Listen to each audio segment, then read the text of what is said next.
आसमान के तारों की तरह। अभी धरती पर कुछ उगा, कुछ मरा। अभी धरती पर कुछ उगा, अभी कुछ मरा। ठीक ठीक कोई नहीं जान सका। स्मृति बन चुकी हैं इच्छाएं, उगना, यादें, जीना और बुझ जाना। स्मृति बन चुकी हैं इच्छाएं, उगना, यादें, जीना और बुझ जाना। ये शब्द बेईमान हो चुके हैं। माँ का दूध भी स्मृतियों में ही है और चाची का भी। चाची भी माँ है, माँ भी चाची है।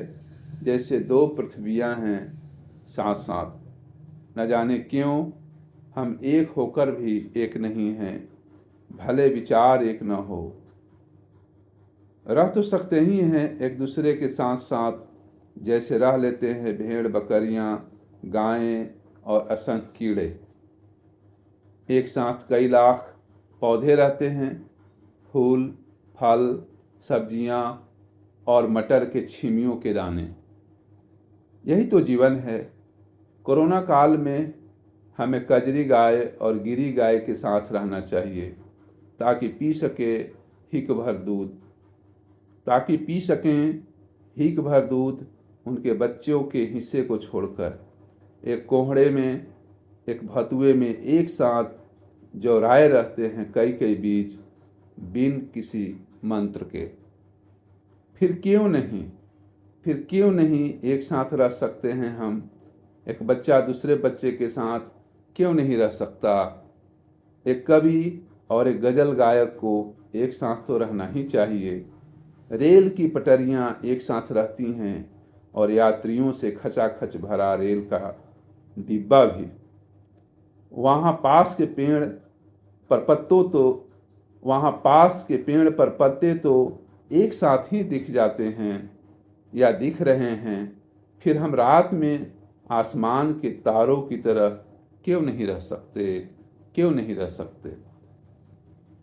एक कविता है जो लिखा गया।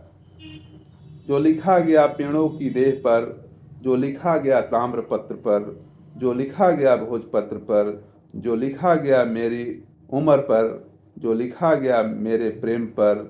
सब लिखा गया सब जगह, दुख के आंसू पर नहीं लिखा गया गांव से शहर तक।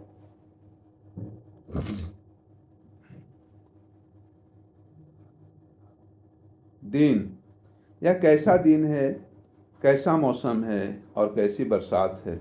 हम तमाम मौसम में तमाम तरह की बातें करते रहते हैं। हम गांव में रहकर, शहर में रहकर, कस्बे में रहकर, महानगर में रहकर, विदेश में रहकर विभिन्न तरह की बातें करते रहते हैं। हम जो शुरू में होते हैं वह अंत में नहीं रहते। हम अंत हो जाते हैं। हम शुरू के अंत होते हैं। अंत के शुरू होने में देर नहीं लगती। हम फूल की तरह खिलते हैं और फूल की तरह ही मुरझा जाते हैं।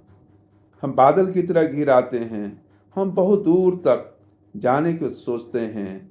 हम बहुत दूर तक जाने की सोचते हैं, जहाँ बकरियों का झुंड हो, पक्षियों का कलरव हो, खेतों में हरी भरी फसलें हों, किसान के चेहरे खिले हुए हों। हम एक ऐसे नितांत अकेलेपन में बातें करते हों, जहाँ पेड़ की पत्तियाँ किसी बूढ़ी माँ की झूलने की तरह हिलती रहती हैं। हम उस नितांत अकेलेपन में भी दौड़ते, हाँफते, हंसते और मुस्कुराते भागते जाते हैं। हमें ऐसी दुनिया की तलाश है जहाँ बादल से लटकी हुई बूंदें हों जो कभी भी बरस सकती हों। हम पेड़ के पत्तों पर अटकी हुई बूंद की तरह चमकीले दिखाई दे रहे हों। हम ओस की बूंद की छाया में बैठकर किसी गरीब की झोपड़ी पर बातें कर रहे हों। वैसा भारत का गांव हाई टेक्नोलॉजी और साइबर जोन युक्त तमाम सुविधाओं से लैस हमारा जीवन क्षेत्र पानी के अभाव में जवानी खो रहा है। वैसे में कौन सी लड़की किसी युवा से शादी कर सकती है। न ट्विटर पर, न फेसबुक पर, न क्योरा पर या किसी सोशल साइट पर। हम ऐसी दुनिया में रह रहे हैं जहां मौत का कुआं है और धुआं है। डाव, नारियल। डाव जब भी देखता हूँ एक सुंदर स्त्री स्मरण में आ जाती है।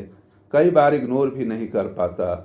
इस उम्र में थोड़ा प्रेम बचा है, जैसे कंठ में थोड़ा जल, जैसे पेड़ के कोटर में चिड़ियों के लिए पानी। डाभ को हर बार पीता हूँ, डाभ को हर बार पीता हूँ। इसके रंग का कुर्ता सिलवा लिया हूँ।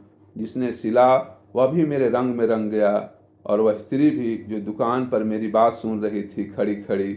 ऐसा लगा जैसे पूरी दुनिया ही हरी भरी हो जाएगी। डाक तो कई जगह देखा, बिहार, दिल्ली, केरल, तमिलनाडु, आंध्र प्रदेश, हरियाणा तक, लेकिन कर्नाटका का स्वाद ही मेरे नींद तोड़ गया। इतनी मिठास कि बस निहारता रहूं और पीता रहूं। बहुत कम लोग बचे होंगे कम पीने वाले। देखो नारियल, देखो नारियल, जब भी पकड़ो तो प्यार से पकड़ो, फेंको नहीं, रख लो, रख लो। शुक्रिया।